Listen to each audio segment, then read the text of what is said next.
loyal followers and honored guests, I want to welcome you to the Pink Room. Today I'm going to tell you a story. One that you've heard before, but not like this. My story begins, I was on my way home one day after attending a funeral service for a friend of mine who had lost her battle with breast cancer. As I traveled from Los Angeles back to the Inland Empire, there were these words that just kept replaying over and over again in my head. It was like a movie trailer that was on an endless loop. Immediately when I got in the house, I wrote it down. Number one, I wrote it down because I felt like if I acknowledged it, it would stop. And then the second reason I wrote it down, being a breast cancer survivor who's gone through chemo, let me tell you, chemo brain is real. So I wanted to make sure this is something that I didn't forget. These are the words that were playing over and over again in my head. Green eggs and ham. We all know the story by Dr. Seuss, but still I felt the need to read it again. And what I found within the 115 lines and 50 words that never changed were three messages that I want to share with you today. The first message is a message of uncertainty met with confidence. The second message, resistance greeted with persistence. And the final message is fear overcome by acceptance. In my first message, uncertainty met with confidence. I can't help but admire how much confidence that the writer gives his main character, Sam. In his opening line, he says, "I am Sam, Sam I am." There's no doubt on who he is. And he only says it that one time within those 115 lines and 50 words that never changed. I can only imagine when Sam was standing in front of his unknown travel companion, he stood tall with a regal look on his face, and in a stern voice he said, "I am Sam, Sam I am." You know, as we go about our day, we're faced with so many unknowns, uncertainties, unknowns that plague our thoughts and thoughts that we dare speak into existence. And then with everything that's going on around us, we have doctor's appointments, radiation treatments, chemo treatments, body changes. Hair today could be gone tomorrow, nails falling off, taste buds not existing, mood swings. And all of this is just to name a few. But I say this to ask you, have you lost confidence in who you are? Let me read to you the definition of confidence. It says confidence is defined as trust, belief, faith, conviction, a feeling of self-assurance arising from one's appreciation of one's own abilities or qualities. Do you know you still possess those same abilities and qualities that you had before cancer? Okay, your packaging may be different, but the contents, they're still the same. You know, I used to hear this saying, girl, fake it till you make it. But I don't believe as cancer survivors and fighters that we should fake anything. We should be true to who we are and true to our feelings.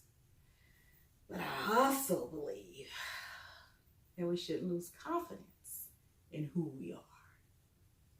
The second message I want to share with you is a message of resistance greeted with persistence.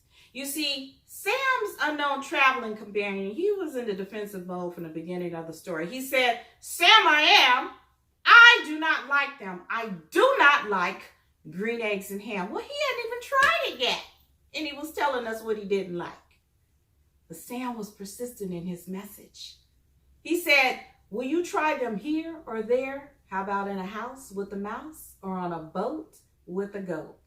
You see, Sam didn't compromise in what he was asking him to do. He didn't come back and say, "All right, look, put a little ketchup on it and just take a little bite. I'm telling you, you're going to like it." Or how about you just take a bite, wash it down with some milk.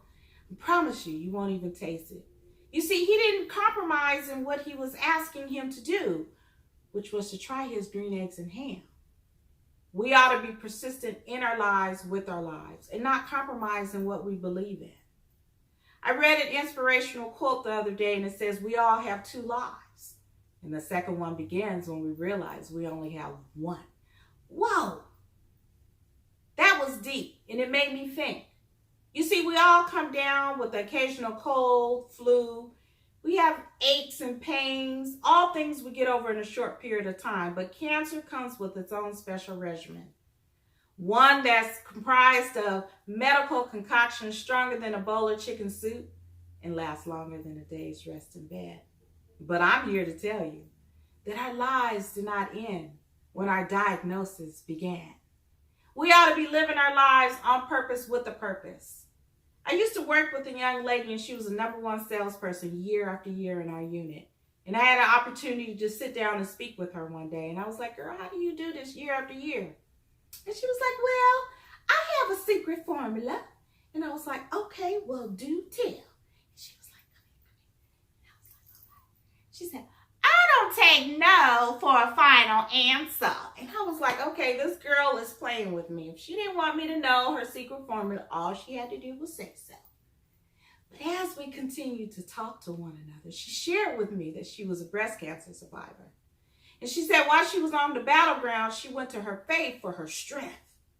But she also made a promise to herself that when she got through this journey, that she would never take no as a final answer in her personal life or her business life again. You see, she was choosing to be persistent in her life, with her life, and she was living her life on purpose, with a purpose in everything that she did. See, she was choosing to stand on God's promises for her life. Let me read you this scripture. In Isaiah 61:7, it says, he tells us that we will receive double for our trouble. Well, isn't that what he did for Job?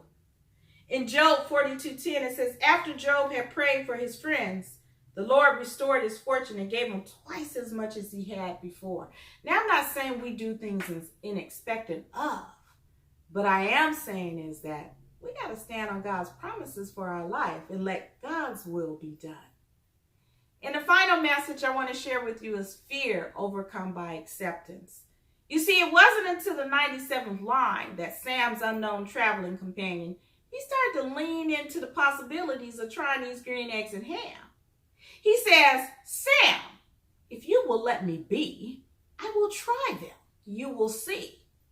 Now, some may think at this point, Sam had broke the brother down, okay? He was like, let me just try these green eggs and ham and get you off my back so I can go about my day.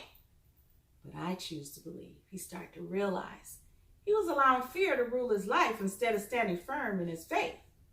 You see, I don't want you to wait until you get to the 97th line of your life and decide that you want to try it, whatever your it may be.